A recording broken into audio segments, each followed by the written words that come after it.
মতামতটা বলেন, কি পরিস্থিতি কেমন, বা আপনারাও যে মতামতটা একটু বলেন।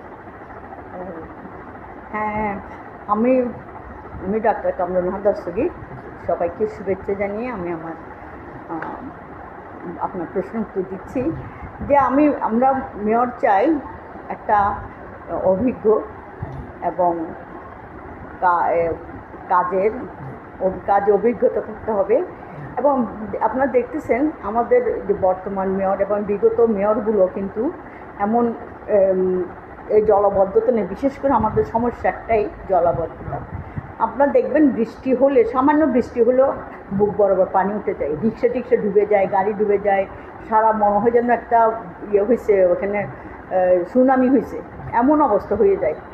তো এটার থেকে রক্ষা পাওয়ার জন্য আজকে বহু বছর কত মেয়র আসলো, কোনোভাবে ঠিক হয়নি।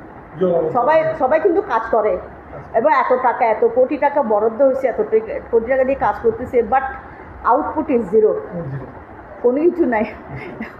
ওখানে ড্রেনগুলো মানে যাতে ফুটপাতে ওখানে ড্রেন ওপেন থাকে, ওখানে মানুষ পরে মরে যাচ্ছে, মরে গিয়ে 3-4 মাইল গিয়ে তাকে মৃতদেহ উঠাতে হচ্ছে। তো হাউ হরিবল। হ্যাঁ, এগুলো কি?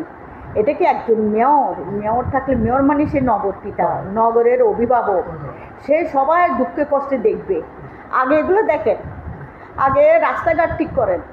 এদিকে রাস্তা দুপুর হলে দেখা যায় মানে বাড়ির সামনে দিয়ে এত বড় বড় কাভার্ড ভ্যান যাচ্ছে, মানুষ অ্যাক্সিডেন্ট করতেছে। হ্যাঁ, অথচ এদের জন্য কোনো প্রকার নির্দিষ্ট কোনো রাস্তা নাই যে ওরা এই পথ দিয়ে হাঁটবে, পথ দিয়ে চলে মানুষ নিরাপদে থাকবে। স্কুল আছে, বসতি বাড়ি আছে, হ্যাঁ, রেসিডেন্সিয়াল এরিয়া আছে, ওরা ওদিক দিয়ে চলাফেরা করবে। What is this? এগুলো কি মেয়রকে এগুলো দেখে না? পরিষ্কার পরিচ্ছন্নতার কথা বাদই দিলাম।